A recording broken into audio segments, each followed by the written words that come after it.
My name is Tyler Clift, and I want to welcome you to Missional Mondays, where we take 10 minutes or less to encourage and develop our hearts as missional believers. I want to thank you for joining us, and we will be going through the devotional resources entitled Sent. This has been developed and used by TrekX Missions Organization. A big thanks to their founder and president and my dear friend, Chris White, and their team as they trek, train, and launch missional believers throughout the world. To find out more about their mission and their organization, you can go to trekx.com.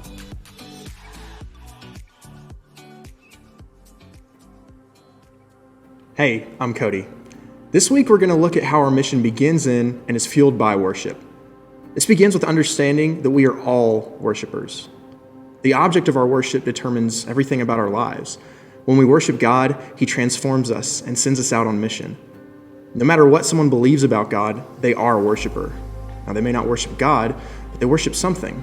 We all do. God created man as an inherent worshiper. Whatever we make ultimate is what we worship, and it impacts our entire lives.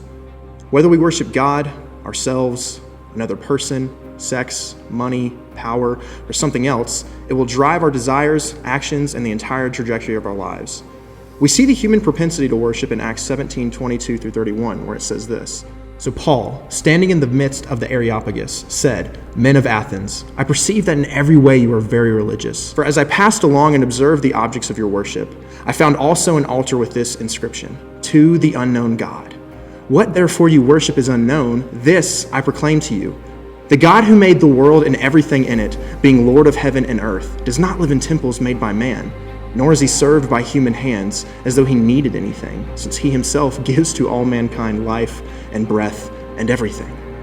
And he made from one man every nation of mankind to live on all the face of the earth, having determined allotted periods and the boundaries of their dwelling place, that they should seek God and perhaps feel their way toward him and find him. Yet he is actually not far from each one of us. For in him we live and move and have our being, as even some of your own poets have said, for we are indeed his offspring. Being then God's offspring, we ought not to think that the divine being is like gold or silver or stone, an image formed by the art and imagination of man. The times of ignorance God overlooked, but now he commands all people everywhere to repent, because he has fixed a day on which he will judge the world in righteousness by a man whom he has appointed. And of this he has given assurance to all by raising him from the dead. The people of Athens were devout worshipers.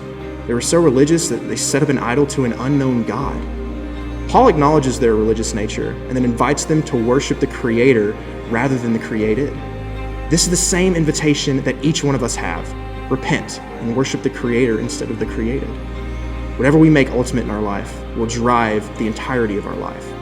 Therefore, as we worship the Creator, Yahweh, He changes our entire life. We are transformed and driven to fulfill our mission that Jesus laid before us. The question that I have for you is this: who are you worshiping?